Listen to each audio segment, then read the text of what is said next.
ونستغفره ونؤمن به ونتوكل عليه ونعوذ بالله من شرور أنفسنا ومن سيئات أعمالنا من يهده الله فلا مضل له ومن يضلل فلا هادي له وأشهد أن لا إله إلا الله وأشهد أن محمدا عبده ورسوله أما بعد فأعوذ بالله من الشيطان الرجيم بسم الله الرحمن الرحيم رب اشرح لي صدري ويسر لي أمري واحلل عقدة من لساني يفقهوا قولي قال الله تبارك وتعالى في القرآن المجيد والفرقان الحميد قل إن كنتم تحبون الله فاتبعوني يحببكم الله ويغفر لكم ذنوبكم والله غفور رحيم صدق اللہ العظیم۔ عزیزان گرامی، کافی دیر سے آپ حضرات وعظ و نصیحت کے پروگرام میں شرکت کیے ہوئے ہیں اور تقریباً 3 سے 4 گھنٹے ہو گئے اور دھوپ بھی کافی ہو چکی ہے شدت کی۔ عورتیں، بچے، بچیاں، اتنا بڑا مجاہدہ کیا ان لوگوں نے، آپ حضرات نے۔ کافی پریشان بھی ہوں گے کہ جلدی پروگرام ختم ہو، اور کام کی قیمتی باتیں بھی کافی حد تک علماء کی طرف سے آ چکی ہیں، خاص طور سے مفتی عبدالرحیم صاحب دامت برکاتہم العالیہ اور ابھی مفتی محفوظ صاحب نے جو مختصر سی گفتگو کی ہے وہی بہت کافی ہے۔ لیکن پھر بھی آپ حضرات کے درمیان میں حاضر ہوا ہوں، اور دعا کیجئے کہ میں اس مسند کا اہل نہیں ہوں، لیکن اللہ رب العزت نے آپ حضرات کی محبت میں، ان علماء کی محبت میں بلایا ہے، اس مسند میں بیٹھایا ہے۔ اللہ کچھ ایسی چیزیں کہلا دے جو ہمارے اور آپ کے لیے مفید ہو اور مغفرت کا ذریعہ بنے۔ جمعیت علماء کی بات چیت چل رہی تھی۔ جمعیت علماء ایک بہت بڑی جماعت کا نام ہے۔ اس ملک کے اندر مسلمانوں کے پاس اس سے بڑا کوئی سرمایہ موجود نہیں ہے۔ باقی جو بھی تنظیمیں ہیں جو تھوڑا بہت کام کر رہی ہیں، ورنہ ڈبے سب خالی ہیں۔ واحد تنظیم ہے پورے ملک میں، مسلمانوں کی سب سے بڑی تنظیم ہے، سب سے بڑی جماعت ہے جو یہ کام انجام دے رہی ہے۔ اس تفصیل میں مجھے نہیں جانا، اس لیے کہ مفتی عبدالرحیم صاحب اس موضوع پر خاصی گفتگو کر چکے ہیں۔ لیکن ایک بات ضرور کہنا ہے کہ اس شاخ کو مضبوط کرنے کے لیے، پختہ بنانے کے لیے، تاکہ کام پھیل سکے، بڑھ سکے، کاموں میں استحکام پیدا ہو سکے، اس کے لیے ان حضرات نے فخر پور بلاک کی جو ہے کو منتخب کیا ہے۔ اس تحصیل کا انتخاب ہوا ہے، تاکہ ہر علاقے کا جب انتخاب ہو جاتا ہے تو ہر علاقے میں وہ افراد، وہ جماعت، وہ تنظیم، وہ لوگ ایکٹیو ہوتے ہیں اور اس پہ کوشش و جدوجہد کرتے ہیں اور نگاہ رکھتے ہیں اور کام کرتے ہیں۔ تو اس کے لیے جو انتخاب ہوا ہے، مولانا نسیم صاحب قاسمی کو صدر بنایا ہے، مولانا نعمان صاحب کو نائب صدر، مولوی سعید الدین صاحب کو جنرل سیکریٹری، حافظ محمود احمد صاحب سیکریٹری، حافظ قاری رئیس احمد صاحب خزانچی، محمد ارشاد صاحب کو رکن۔ یہ فخر پور بلاک کا انتخاب ہے۔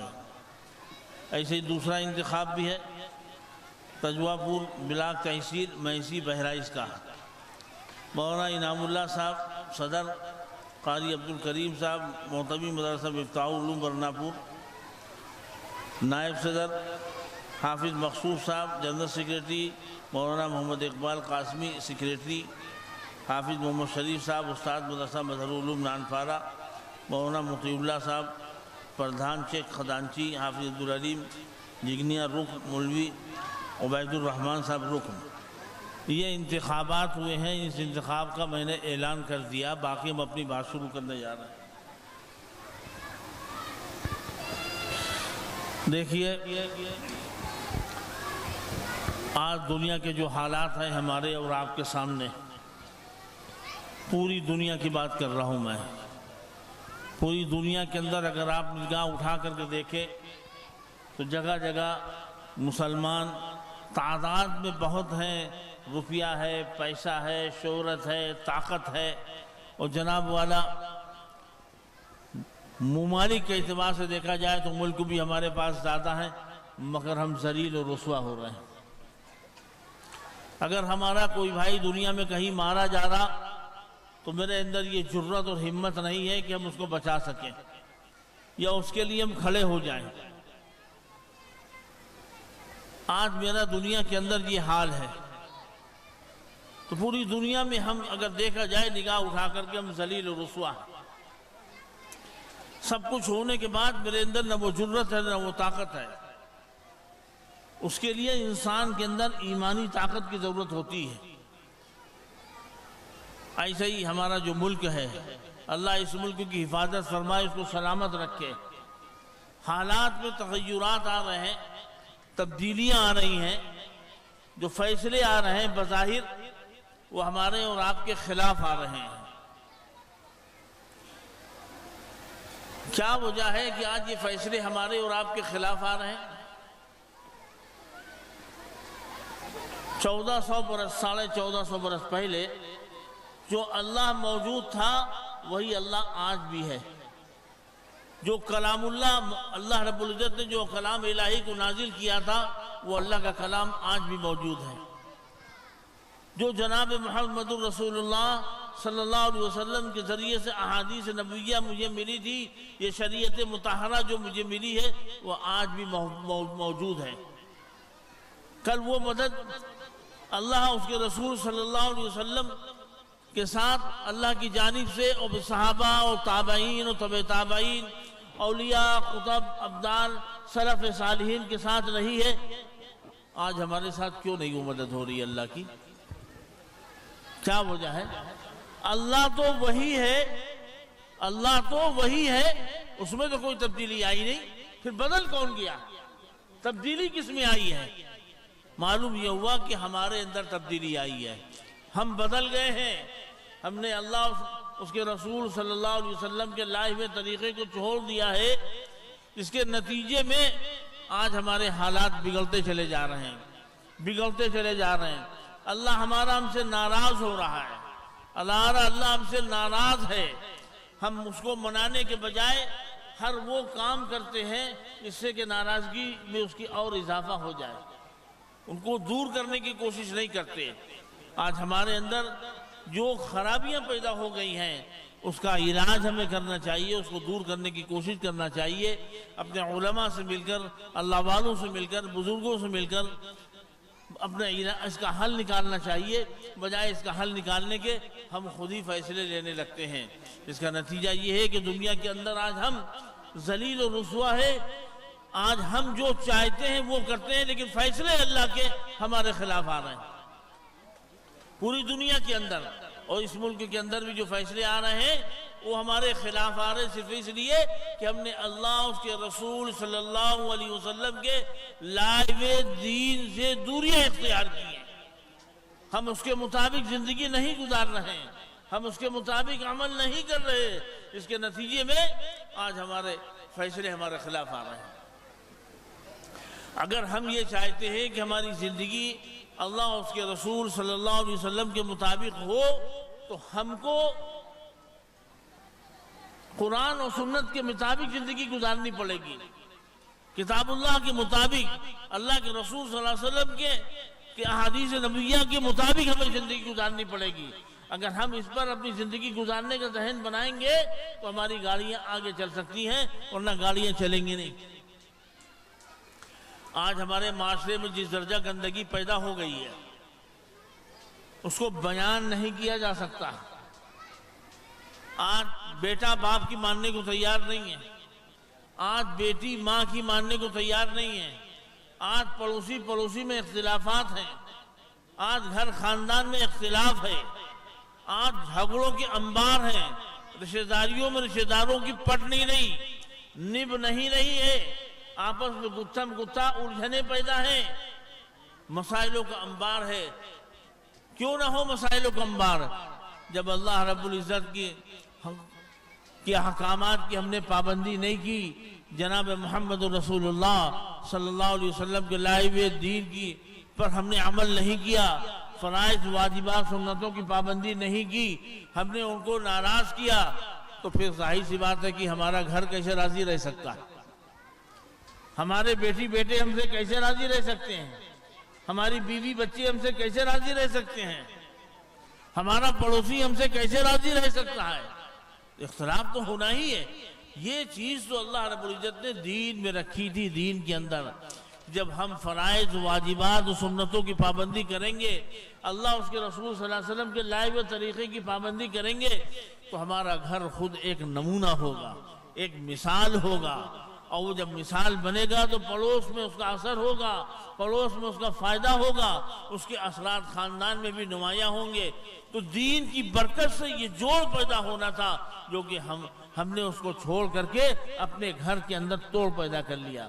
خاندان کا ہر فرد ناراض ہے، بھائی بھائی سے ناراض ہے، بھائی بھائی کے حق کو مارے بیٹھا ہے، بھائی اپنی بہن کے حق کو مارے بیٹھا ہوا ہے، اس کے حق کو دبائے ہوئے ہے، اس کے زمین جائیداد کا حق اس کو نہیں دے رہا جو شریعت مطہرہ نے حکم دیا ہے۔ لیکن بہنیں خاموش ہیں لحاظاً ادباً کہ بھائی ہے، اگر ہم مانگیں گے حق کو تو ہمارا میکے مانا بھی بند ہو جائے گا۔ وہ بہنیں خاموش ہیں، اس لیے ہمارے لحاظ کر رہی، کہتی نظر انداز کر رہی، لیکن بھائی اپنے جو ہے حق پر قابض ہے، ان کے حقوق کو دبائے بیٹھا ہوا ہے۔ جو طاقتور ہے ان کے حقوق کو دبائے بیٹھا ہوا، بہنوں کے مال پہ بھی قبضہ، ان کی جائیداد پہ بھی قبضہ، چھوٹا بھائی جو کمزور ہے اس کے پر بھی قبضہ، کوئی فیصلہ نہیں ہو رہا۔ ہمارے پاس آتے ہیں لوگ کہ صاحب ہمارا سمجھوتا کرا دیئے، فیصلہ کرا دیئے۔ جس بھائی کی نیت خراب ہے اور جو مالک بنا بیٹھا ہے، جائیداد پہ قبضے کیے ہوئے ہے، جب اس کو بلاؤ تو کیوں آئے گا؟ وہ اس کی تو نیت خراب ہے، وہ کہاں آئے گا؟ آئے گا تو وہی جس کی نیت صحیح ہے، تو بلاؤ تو جلدی آنے کو تیار نہیں ہوتا۔ ہم کو اپنی زندگی میں اسے سمجھنا پڑے گا۔ ہم جو اپنی زندگی میں پیار محبت کے پیمانے کو بنائے ہوئے ہیں کہ یہ ہمارا بیٹا بہت اچھا ہے، یہ بڑا ہے، یہ پورے گھر کو سنبھال کے چلے گا اور یہ پورے گھر کو لے کے چلے گا، بعد میں وہی بیٹا یہ حرکت کر رہا ہے۔ آپ کیسے ایسی امید رکھتے ہیں؟ شریعت کا اصول طریقہ یہ ہے کہ آپ اپنی زندگی میں یہ بنانے والا جو طریقہ آپ نے بنا رکھا ہے، یہ بگاڑنے والا ہے۔ آپ بنانے کا طریقہ یہ ہے کہ اپنی زندگی میں حصہ بانٹ کر دیجئے، جانے سے پہلے یہ تمہارا، یہ تمہارا، یہ تمہارا، یہ تمہارا، یہ تمہارا، اپنی زندگی میں وصیت کر دیجئے، سب کا کام نپٹا دیجئے، بات کے لیے کچھ بھی مت چھوڑیے۔ خدا کو جواب تو آپ کو دینا پڑے گا نا، غلطی تو وہ کر رہا ہے بعد میں، آپ نے کیوں نہیں کیا اپنی زندگی میں فیصلے؟ مانا کہ وراثت بنتی ہے بعد میں، لیکن فیصلے تو پہلے بھی لیے جا سکتے ہیں۔ آپ خود مالک ہیں، آپ زندہ ہیں، تاکہ ہماری کمزور اولاد کو ایسا نہ ہو کہ اس کو حق نہ ملے اور وہ مجبور ہو۔ معلوم ہوا کہ کمزور اولادیں ماری ماری پھر رہی، ان کے حق مارے جا رہے ہیں، ان کو میسر نہیں ہو رہا، اور وہ ان کو کچھ میسر نہیں ہو رہا، پریشان ہے بری طریقے سے۔ یہ کمیاں ہیں ہمارے گھر کے اندر۔ اس کے نتیجے میں بعد میں کیا ہوتا؟ بھائی بھائی کے دشمن، گھر خاندان کے دشمن، کسی سے نہیں نپٹی، کسی سے نہیں پٹتی، ہم دشمنیاں پیدا کر کے جاتے ہیں۔ دشمنیاں ختم کرنا ہے تو سب اپنی زندگی میں حقوق کے مسئلے کو نپٹا دیجئے، بعد میں پھر دیکھیے محبتیں رہتی کہ نہیں رہتی، پھر اس خاندان میں محبتیں ملیں گی آپ کو۔ جب آپ یہ سب چھوڑ کے جائیں گے تو مسائل کھڑے ہوں گے، اپنی زندگی میں اس کا حل نکالیے۔ یہ حالات بنے ہوئے گھر گھر کے، خاندان میں جھگڑا، بھائیوں میں جھگڑا، باپ بیٹے میں جھگڑا، ماں بیٹی میں جھگڑا، کہیں بھی نب نہیں رہی ہے۔ ساس بہوؤں میں جھگڑا کہیں بھی پٹ نہیں رہی ہے۔ دین ہمارے گھر سے نکل گیا، اس کا نتیجہ یہ ہے کہ آج ہمارے گھر میں اختلاف انتشار کے علاوہ کچھ نہیں۔ اللہ اس کے رسول صلی اللہ علیہ وسلم کے دین کا جنازہ ہمارے گھروں سے نکل رہا ہے، تو ہمارے گھر سے کیا نکلے گا؟ ہمیں کیا اولاد چاہنے والی ملے گی؟ اولاد محبت کرنے والی ملے گی؟ بچے بچیاں محبت کرنے والے ملیں گے؟ خاندان محبت کرنے والا ملے گا؟ کیا پڑوس محبت کرنے والا ملے گا؟ ہم نے تو اللہ اور اس کے رسول صلی اللہ علیہ وسلم کی خلاف ورزی کر کے زندگی گزاری، اس کے خلاف پوری زندگی ہماری گزر رہی ہے۔ تو یہ بدعمالیاں ہماری ہیں، جس کی وجہ سے ہمارے سامنے مسائل ہیں، انبار ہیں۔ اور اس کے ساتھ ساتھ یہ تو بنیادی کمیاں ہیں، آج معاشرے میں جو گندگیاں اور بڑھ رہی ہیں اور بڑھتی چلی جا رہی ہیں، بچوں کی تعلیم پر توجہ ہے، ان کی تربیت پر توجہ نہیں ہے۔ بچوں کی تعلیم پر توجہ ہے، تربیت میں توجہ نہیں۔ بچے کو اٹھا کر کے میں نے کالج میں بھیج دیا، اسکول میں بھیج دیا، بچوں کو میں نے مولانا سکندر صاحب کے حوالے کر دیا۔ مولانا صاحب نے جو جدوجہد کی، کوشش کی، محنت کی، بچے کو پڑھایا لکھایا، جیسے 2 بچے حافظ بنائے، اور اس کے ساتھ ساتھ تعلیم دی، اور تعلیم میں ان کو تراش کے تیار کیا، ایک اچھا حافظ بنا کر کے آپ کے حوالے کر دیا۔ اب بچہ یہاں سے فارغ ہو کر کے جب نکل رہا ہے 2 سال 4 سال 5 سال 3 سال میں آپ کو بنا کر کے دے دیا، تو یہ وہ ڈگری نہیں ہے جو دنیا میں ملتی ہے، ہائی اسکول انٹر بی اے کی ڈگری، یہ وہ ڈگری نہیں ہے۔ یہ ڈگری دنیا آخرت کے خیر کی ڈگری ہے۔ یہ ڈگری ہے قرآن کو ہمیشہ پڑھنے کی ڈگری ہے، قرآن کو موت تک یاد رکھنے کی ڈگری ہے، قرآن کو موت تک عمل کرنے کی ڈگری ہے، اور قرآن کے مطابق اپنے گھر اور خاندان کو لے چلنے کی ڈگری دی گئی۔ اخلاص و للہیت، زہد و تقوی کے ساتھ یہ ساری چیزوں کی جو ڈگری دی جا رہی ہے وہ اس لیے دی جا رہی ہے، اس لیے نہیں دی جا رہی ہے کہ قرآن اٹھایا اور بالائے طاق رکھ دیا، اب تم پڑھ کے فارغ ہو گئے، چلو بھائی اب کھیتی کسانی کرو، چلو بھائی اب اپنا کام کرو، چلو یہاں جاؤ چلو وہاں جاؤ، رات دن اس کو بتا دیا۔ والدین کو جو سر کا تاج دینے کا وعدہ اللہ رب العزت نے کیا ہے، جو بہترین قسم کا تاج جو والدین کو دیا جائے گا روز قیامت میں، تو جب وہ ان کو پہنایا جائے گا تو وہ پوچھیں گے کہ آخر یہ کون لوگ ہیں، تو بتایا جائے گا ان کو کہ یہ انبیاء نہیں ہیں، یہ حافظ قرآن کے والدین ہیں۔ ایسا تاج ان کو پہنایا جائے گا، لیکن اس کی ذمہ داری کیا ہے؟ اس کی ذمہ داری یہ ہے کہ ایک حافظ جب بن کے نکلا تو جب تک آپ زندہ ہیں اس بچے کو قرآن روز پڑھوائیں، اور کسی حافظ کو لگائیں وہ قرآن یاد کرے اور سنے، اور اگر نہیں ہو سکتا تو کم سے کم رمضان سے 2 سے 3 مہینہ پہلے اس کے استاد کے حوالے کر دیں کہ اس کا روز قرآن پارہ 2 پارہ سنیے، اور اس کے وہ تراویح ضرور سنوائیں۔ اگر وہ لڑکا تراویح سنا رہا ہے تو مان لو کہ قرآن کسی درجے میں بچا ہوا ہے، اور اگر اس لڑکے نے تراویح چھوڑ دی تو یاد رکھیے کہ اس کا قرآن جا رہا ہے، چھٹی کر رہا ہے، نکل رہا ہے اس کے سینے سے۔ اور یہ صرف وجہ کیا ہوتی؟ ہماری آپ کی غلطیوں کی وجہ سے اپنی حیثیت کو بدل لیا۔ اب دیکھنے سے دور سے لگتا ہے کہ کوئی دنیا دار لڑکا ہے یہ، اور جب مولانا سکندر صاحب کے پاس تھا دور سے دیکھنے میں لگتا تھا یہاں کا طالب علم ہے اور یہ کوئی مدرسے کا بچہ۔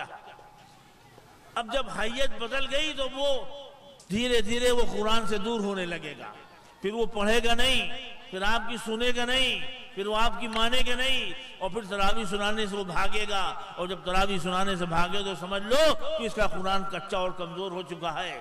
آپ کو 1000 بہانے کو بنا کے بتائے، ابا طبیعت ٹھیک نہیں ہے، ابا چلے میں جانا ہے، ابا وہاں جانا ہے، ابا کاروبار بہت دیکھنا ہے، کاروبار میں مشغولی بہت ہے، چھٹی نہیں مل رہی، مگر یہ سمجھ لینا کہ اس کا قرآن جا رہا ہے، یہ جھوٹ بول رہا۔ آپ کہیے کہ مجھے نہیں چاہیے دولت، مجھے نہیں چاہیے پیسہ، مجھے نہیں چاہیے تیرا کاروبار، یہ رمضان میں جو تراویح سنانی اس کی تیاری کر، مجھے یہ چاہیے۔ میں نے تجھے حافظ اپنے لیے بنایا ہے، اپنی آخرت کے لیے بنایا کہ میں مر کے جاؤں تو میری مغفرت ہو سکے، اس لیے نہیں بنایا کہ تو دولت کما۔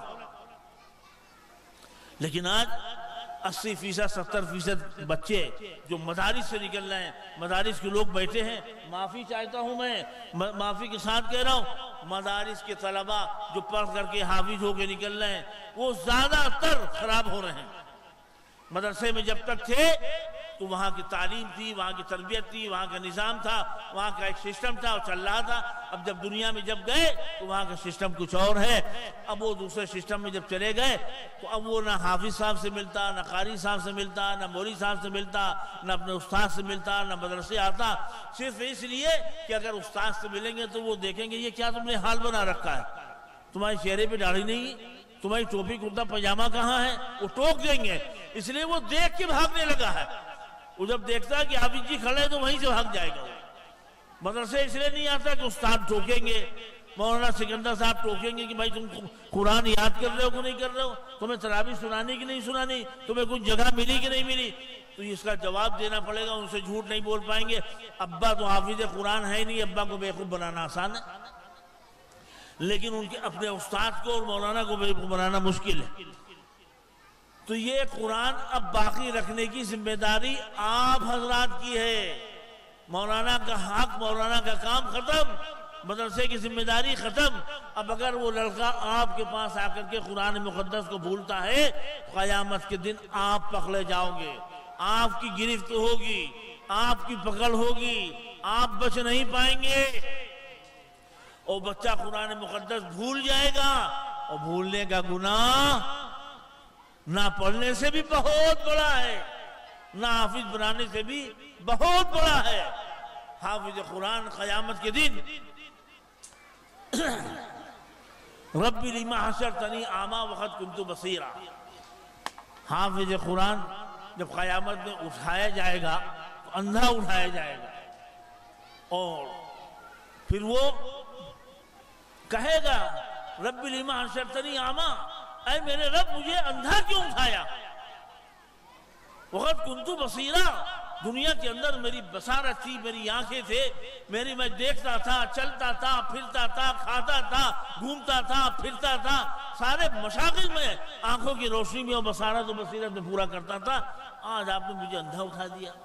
رب لما حشرتنی اعمیٰ وقد کنت بصیرا، قال کذالک، اللہ فرمائیں گے کہ ایسا ہی ہوگا۔ کیوں؟ اتت کا آیاتنا، اللہ رب العزت فرمائیں گے اتت کا آیاتنا، قرآن مقدس کا حافظ ہم اس بچے کو بناتے ہیں جس کا میں انتخاب کرتا ہوں کہ یہ حافظ بنے گا۔ میں نے انتخاب کر کے تجھے بھیجا تھا مدرسے میں مولانا سکندر صاحب کے وہاں پڑھنے کے لیے، اور میں نے تجھے حافظ قرآن بنایا، اور ایک ایک قرآن کی آیت کو میں نے تیرے سینے میں پرویا ہے، ایک ایک قرآن کی آیت کو تیرے سینے میں پرو دیا ہے تاکہ تجھے یاد ہو جائے، تجھے انشراح ہو گیا، تیرا قرآن یاد ہو گیا۔ میں نے ایک ایک قرآن تیرے سینے میں پرو کر کے قرآن کو یاد کرایا، بہترین حافظ بنایا۔ اتت کا آیاتنا فنسیتہا، بس تو نے اس کو بھلا دیا، تو نے اس کو یاد نہیں رکھا۔ جب قرآن مقدس پڑھ کر کے آدمی بھلا دے گا، اتت کا آیاتنا فنسیتا وَكَذَلِكَ الْيَوْمَ تُنْسَى، آج کے دن ہم نے تجھے بھلا دیا ہے۔ قیامت کے دن خدا کسی حافظ سے یہ کہے کہ ہم نے تجھے بھلا دیا ہے، کیا رہے گا اس کے پاس؟ ایسا حافظ مت بنائیے۔ اگر اپنی زندگی میں اس بچے کو حافظ بنا کے رکھو گے تو سر کا تاج تو ملے گا۔ اگر آپ چاہتے ہو خالی یہ نہیں کہ مولانا نے بنا دیا ہو مجھے کوئی حق نہیں ادا کرنا ہے، فری کا تاج مل جائے، فری کا ملنا نہیں کسی کو۔ رمضان آوے اس لڑکے پر بوجھ کم کر دو، گھر کا بوجھ، کاروبار کا بوجھ، دکان کا بوجھ، جتنے بھی ہیں سارے بوجھ 2 مہینے پہلے کم کر دو کہ بھیا سال میں 9 مہینے کمانا ہے، 3 مہینے تمہیں قرآن دیکھنا، 2 مہینے قرآن جو ہے استاد محترم کے پاس لگا دو، یہ روز سناؤ ان کو چل کر کے، اور اسے برابر پوچھتے رہو کتنا سنایا، قرآن یاد ہے کہ نہیں یاد ہے، ٹھیک پڑھ رہا ہے کہ نہیں پڑھ رہا۔ جیسے بچہ کاروبار میں لگاتے ہو اس سے خیریت پوچھتے ہو، کتنا کمایا، کیسا کاروبار چل رہا ہے، آمد ٹھیک ہے، پیسہ پھنس گیا تھا چھوٹا کہ نہیں چھوٹا، ایسے ہی قرآن کی بھی خیریت پوچھو۔ بالکل جاہل بن کے جینے کی ضرورت نہیں ہے، ورنہ اللہ کی وہاں پکڑ ہو جائے گی۔ تاکہ اس بچے کا قرآن یاد رہے، قرآن پڑھے، قرآن یاد رکھے، اور قرآن کو محفوظ کر سکے، اور قرآن پر اس کی زندگی گزر سکے، اعمال صالح کی توفیق ہو سکے۔ اور جب اس کے پاس یہ چیزیں رہیں گی تو گھر میں بھی کچھ نہ کچھ باقی رہے گا، گھر میں بھی تبدیلی آئے گی۔ اور پھر کوئی معمولی بات ہے، جب اس کو آپ باقی رکھیں گے تو پھر ظاہر سی بات ہے کہ پھر اللہ رب العزت نے ایک نظام بنایا ہے، ارے بھائی ٹائم زیادہ ہو رہا، ایک نظام بنایا ہے کہ بچہ، ایک بات کہہ کے بات ختم کروں گا میں، بات کچھ کہنا تھا، بات کہیں چلی گئی، لیکن وہ ضرورت کو دیکھ کر کے بہت سی باتیں انشراح ہو جاتی۔ کہ ایک حافظ قرآن قیامت کے دن گھر خاندان کا کوئی فرد جہنم میں جا رہا ہوگا تو حافظ قرآن کو اللہ رب العزت نے یہ مقام دیا ہے، یہ حیثیت دی کہ 7 یا 10 ایسے وہ لوگ جن پر جہنم واجب ہو چکی ہے، اگر وہ کھڑے ہو کے سفارش کر دے گا کھڑے ہو کر کے تو اللہ اس کو معاف کر دے گا۔ چچا کو کس طرح کے لیے حکم ہو گیا کہ ان کو جہنم میں پھینک دیا جائے، ماموں کے لیے حکم ہو گیا ان کو جہنم میں پھینک دیا جائے، بہن کے لیے حکم ہو گیا ان کو جہنم میں پھینک دیا جائے، لیکن وہ حافظ قرآن کھڑا ہوگا کہے گا اے پروردگار عالم، جناب محمد رسول اللہ صلی اللہ علیہ وسلم سے یہ حدیث آپ کی سنی ہم نے کہ ہم ایک حافظ قرآن اگر کسی جس ایسے شخص کی سفارش کرے جس پہ جہنم واجب ہو چکی ہے تو آپ اس کی سفارش کو قبول فرمائیں گے اور اسے معاف فرما دیں گے۔ یہ ہمارے چچا ہیں، یہ ہمارے ماموں ہیں، یہ ہمارے بھائی ہیں، یہ ہماری بہن ہیں، یہ ہماری خالہ ہیں، یہ ہماری دادی، ہم ان کی سفارش کرتے ہیں پروردگار عالم۔ اللہ کو حکم ہوگا کہ فرشتوں کو دیا گیا ہوگا ان کو جہنم میں پھینکو، اللہ رب العزت ترنت اس کو روکیں گے اور بنایا آخرت کے لیے بنایا۔ اور بچوں کو وقتاً فوقتاً تربیت دو کہ ہم نے قرآن تم کو اپنی آخرت کے لیے پڑھایا ہے، تم مر جائے کل تو ہم کو روزانہ پڑھ کے تمہیں بخشنا ہے، وقت ملے تو میری خبر پہ روز آ کر کے پارا 2 پارا پڑھو گے، اور نہیں وقت ملتا ہے تو گھر میں بیٹھ کر کے پارا 2 پارا روز پڑھ کے ہمیں بخشو گے، ہم خبر میں انتظار کریں گے تمہارا۔ یہ ذمہ داری بنتی ہے۔ یہ وہ چیزیں ہیں جو ہمارے کرنے کی ہیں۔ میں بتا رہا ہوں کہ میں نے بات کچھ شروع کی تھی، کچھ اور کرنا چاہ رہا تھا، لیکن پتہ نہیں کیوں کیا بات ہے کہ بات کو اللہ رب العزت نے جو ہے چینج کر دیا اور ہم اس رخ پر نہ چل کے اس رخ پر آ گئے۔ تو یہ وہ چیزیں جو ہمارے کرنے کی ہیں، وقت زیادہ ہو چکا ہے، باتیں دل و دماغ کے اندر ذہنوں میں بہت سی ہیں۔ اللہ تعالی ہم کو آپ کو کہنے سننے زیادہ عمل کی توفیق عطا فرما دیں۔ وآخر دعوانا الحمدللہ رب العالمین۔ 2 بجنے والا ہے، آپ لوگ 9:30 بجے پروگرام میں شریک ہیں، اور دعا فرما دیں، دعا کر دیں، یا کوئی اور پروگرام ہے بھی جی دعا کر لیجیے، درود شریف پڑھ لیجیے۔ اللہم صلی علی سیدنا مولانا محمد وعلی آل سیدنا مولانا محمد وبارک وسلم۔ رب اغفر وارحم یا اس کے مطالب یا حی یا قیوم برحمتک نستغیث یا حی یا قیوم برحمتک نستغیث۔ اللہم احفظنا من کل بلاء الدنیا وعذاب الآخرہ، لا الہ الا انت سبحانک ان کنت من الظالمین۔ اللہم انا نجعلک فی نحورہم ونعوذ بک من شرورہم۔ اللہم انا نسألک علما نافعا ورزقا واسعا وشفاء من کل داء۔ یا مقلب القلوب صرف قلوبنا علی طاعتک، یا مقلب القلوب ثبت قلبی علی دینک۔ اللہم انی اعوذ بک من قلب لا یخشع۔ اے اللہ ہم سب بہت گنہگار خطاوار ہیں، اللہ ہماری گناہوں کو اپنے فضل سے معاف فرما دیجیے۔ پوری امت دنیا میں ذلیل اور رسوا ہو رہی ہے، اللہ اس کو ذلت اور رسوائی سے بچا لیجیے، اس کو ہمت اور طاقت حوصلہ دے دے، اللہ دین پر کھڑا کر دے، ایمانی طاقت کو عطا فرما، اے اللہ ایمانی قوت عطا فرما، اے اللہ مدد فرما دیجیے۔ خاص طور سے ہمارے اس ملک کے اندر اللہ جو حالات بنے ہیں وہ آپ سے چھپے ہوئے نہیں ہیں، اے اللہ آج ہر شخص امت کا پریشان حال ہے، اپنی جان، اپنی مال، اپنی جائیداد، اپنی زمین، اپنا کارخانہ، اپنی فیکٹری، اپنا کھیت، اے اللہ اپنی خانقاہ، اپنے مدارس، اپنے مساجد کو لے کر کے دہشت زدہ ہے۔ اے اللہ امت صرف آپ کی طرف دیکھتی ہے، آپ کو جانتی ہے کہ آپ کے علاوہ کوئی نہیں ہے جو مدد کر سکے، سب کچھ آپ ہی ہیں۔ اے اللہ جو آپ چاہتے ہیں وہ ہوتا ہے، جو آپ چاہیں گے وہ ہوگا، کسی کے چاہنے سے کچھ نہیں ہونا۔ اے اللہ ایک پرندہ پر نہیں مار سکتا آپ کی مرضی کے بغیر، ایک ہوا کا جھونکا نہیں آ سکتا آپ کی مرضی کے بغیر۔ اے اللہ یہ دھوپ نہیں نکل سکتی، یہ پیٹ میں کھانا نہیں جا سکتا، ہم ایک قدم چل نہیں سکتے آپ کے بغیر۔ اے اللہ یہ دواؤں میں شفا نہیں ہو سکتی آپ کے بغیر، یہ چھری میں طاقت نہیں ہے آپ کے بغیر کہ کاٹ سکے، سب کچھ تو آپ ہیں، جو آپ چاہتے وہ ہوتا ہے، جو آپ چاہیں گے وہ ہوگا، کسی کے چاہنے سے کچھ نہیں ہوتا۔ اے اللہ ہمارے جان کی، ہمارے مال کی، ہماری عزت کی، ہماری آبرو کی، ہمارے بچوں کی، ہماری بچیوں کی، اے اللہ ہمارے جائیداد کی، ہمارے فیکٹری کی، ہمارے کارخانے کی، ہمارے کھیتوں کی، ہمارے مساجد کی، ہمارے مدارس کی، ہمارے مقابر کی، اے اللہ حفاظت فرما دیجیے۔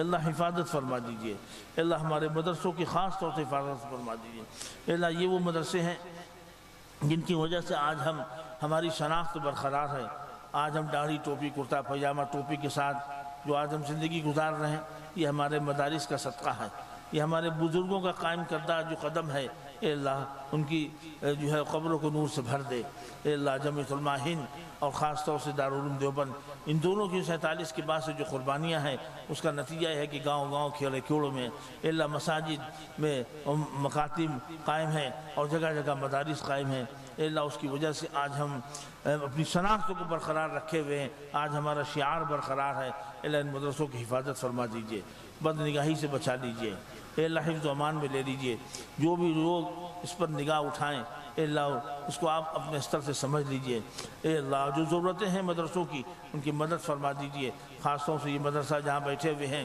یہاں مجھے محسوس ہو رہا ہے کہ یہاں تعلیم کی بہت زیادہ اور تعلیم کے ساتھ ساتھ تربیت کی اور تربیت کے ساتھ ساتھ تعمیر کی سب سے زیادہ ضرورت مجھے محسوس ہو رہی ہے، اے اللہ مولانا سکندر صاحب ایک نیک صالح انسان ہے، ان کا خاندان بھی نیک ہے، ان کے پورے خاندان کو قبول فرما لیجئے، اے اللہ ان کو اتنی ہمت اور طاقت دے دیجئے، اس لائق بنا دیجئے، اے اللہ کہ یہاں کی جو تعمیرات کی جو ضرورت ہے آسانی سے اس کو پورا کر سکیں، اے اللہ ان کی مدد فرما دیجئے، مزید جو ضرورتیں ہیں وہ ان کے علم میں ہیں اور آپ جانتے ہیں، اے اللہ ان ضرورتوں کو پورا فرما دیجئے، اے اللہ مدد فرما دیجئے، اے اللہ جن لوگوں نے دعاؤں کے لیے کہا ہے ان کی جائز دعاؤں تمناؤں مرادوں کو پورا فرما، جو ابھی 3-4 گھنٹے سے یہاں پر علماء کا خطاب چل رہا ہے، جو باتیں بھی کہی گئی ہیں اے اللہ ان سب کو ہمیں جو انشراح فرما دیجئے اور ہمیں ان سب پہ عمل کی توفیق عطا فرما دیجئے، جن لوگوں نے دعاؤں کے لیے کہا ہے ان کی جائز دعاؤں تمناؤں مرادوں کو پورا فرما لیجئے، جناب محمد رسول اللہ صلی اللہ علیہ وسلم کی صدقہ طفیل میں ہماری اس دعا کو قبول فرما، وصلی اللہ تعالی علی خیر خلقہ محمد وآلہ واصحابہ اجمعین برحمتک یا ارحم الراحمین، لا الہ الا اللہ۔